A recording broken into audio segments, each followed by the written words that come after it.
Hi there, my name is Ryan, I'm a bassist, and today I've got some bass exercises for you.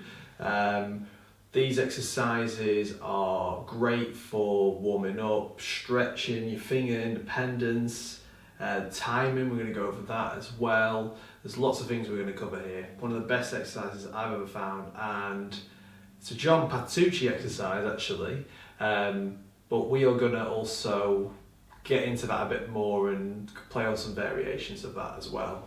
First things first, always make sure you've got a metronome at hand. Always practice with a metronome. It's helped me greatly.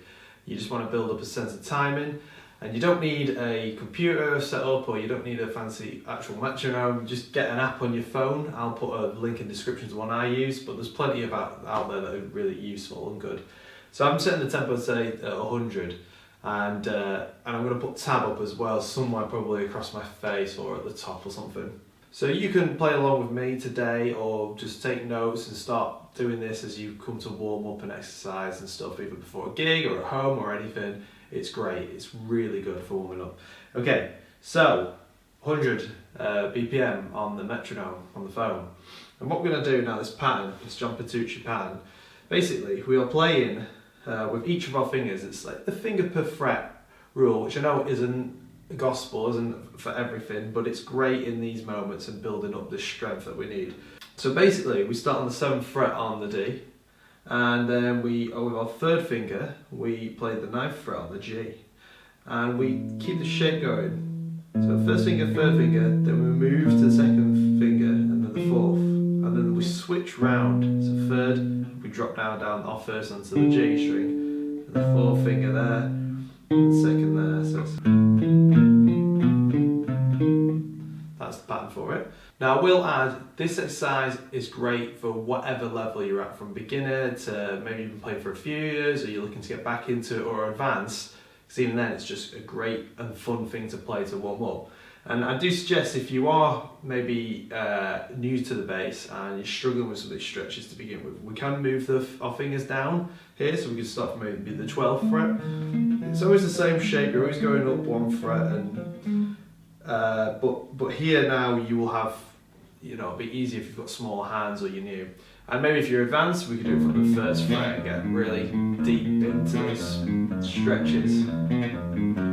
Now what we're going to do is play along with metronome, and there's a really good speed training technique that you can use using a metronome.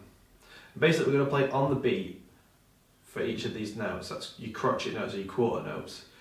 So yeah, we're going to do that for 3 times, and then on the 4th time of repeating the pattern, we're going to essentially double the timing. It's, we're not technically speeding up the tempo, but we're just playing more notes in a short time. So we're going to basically play our quavers or 8th notes instead of our crotchets or quarter notes. So we're going to do 3 slower cycles of this bass line, followed by 1 faster cycle of bass line. Then we'll do 2 slower, 2 faster, and then we'll do 1 slow and then 3 fast.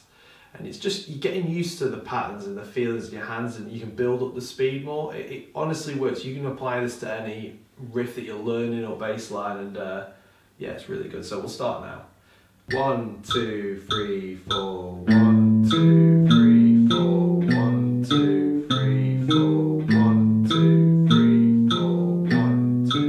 4, 1, 2, 3, 4, 1, 2, 3, 4, 1, 2, 3, 4, 1, 2, 3, and 4, and 1, 3, 4, 1, 2, 3, 4, 1, 2, 3, 4, 1, 2, 3, 4, 1, and 2, and 3, and 4, and 1, and 2, and 3, and 4, and 1, 2, 4, 1, 2, 3, 4, 1, and 2, and 3, and 4, and 1, and 2, and 3, and 4, and 1, and 2, and 3, and 4. So there you go. That's that. Again, adjust the tempo if you need to, either bring it low, slower or higher, depending on your level, what you feel comfortable with. Now that we've done that, all we're going to simply do now is, instead of playing our first notes on the D and going, we're now going to bring that up to the A, but we're still going to keep those higher notes on the G. So now it'll be playing the octave for the first part and the minor sixth. And yeah, we're gonna do this now. Same pattern, same speed pattern basically. 3, 1, 2, 2, 1, 3. So let's go. 2, 3, 4, 1, 2, 3, 4, 1, 2, 3, 4, 1, 2, 3, 4, 1, 2, 3, 4, 1, 2, 3, 4, 1, 2, 3, 4, 1, and 2, and 3, and 4, and 1, 2, 3, 4, 1, 2, 3, 4, 2, 3,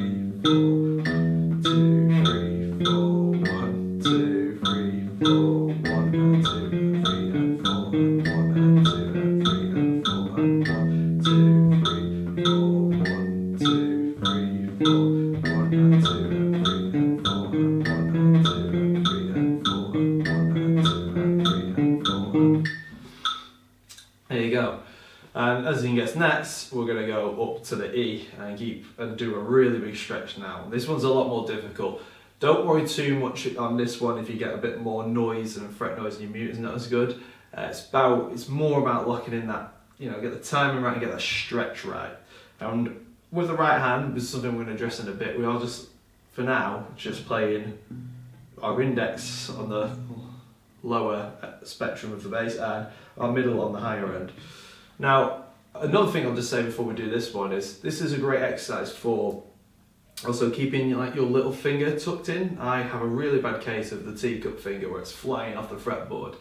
And this exercise is really helping me get rid of that, something that I've had for 10, 12 years. Obviously, the higher up we go, it's going to be harder to do because you're getting ready more to these awkward stretches. You might get a bit more of this thing sticking out. But the best way to improve that is to really focus on this part of it, and the slower you go as well. So you're really thinking about your fingers, and it's really helping me. It's great for that. Anyway, let's do the big boy now. 2, 3, 4, 1, 2, 3, 4, 1, 2, 3, 4, 1, 2, 3, 4, 1, 2, 3, 4, 1, 2, 3, 4, 1, 2, 3, 4, 1, and 2, and 3, and 4, and 1, 2, 3, 4, 1, 2, 3, 4, 1, 2, 3, 4, 1, 2, 3, 4, 1, and 2, and 3, and 4, and 1, and 2, and 3, and 4, and 1, 2, 3, 4, 1, 2, 3, 4, 1, and 2, and 3, and 4, and 1, and 2, and 3, and 4, 2, and 3, and 4, and 1, and 2, and 3, and 4, and I lost a bit of count there. I don't know if I did an extra one or not, but yeah. And that's a thing as well that I've not mentioned about, and I didn't do it on this, just in case you're new and you might be like, oh, what's he saying? But a way if you want to figure out what cycle you're up to. Now, when you're counting, you count 1, 2, 3, 4. But if you're repeating something, you can count 1, 2, 3, 4, 2, 2, 3, 4, 3, 2, 3, 4, and then you know where you're up to. Really, I should have been doing this throughout this. It's a really easy way to keep up to where you're at. But it's just something to bear in mind. Not everybody wants to do it or likes to do it, but it's there and it's useful. Now that we've done that, we're going to go on to our first variation of this exercise.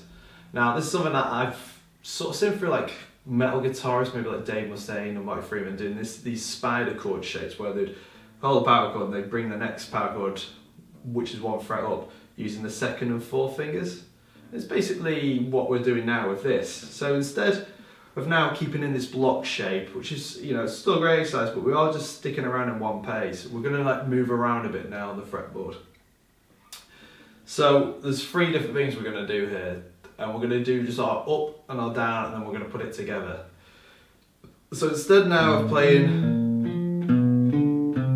and going back on ourselves with this minor 3rd, we are going to now just keep this our perfect 5th interval shape going up. And if you don't know what I mean right now, or you don't know the theory, then it's okay. We'll just say our power chord shape. I think that's quite easy for people to know. And basically, it's 2 across, 1 down. So now we're just going to go up chromatically like this. So we're still playing the same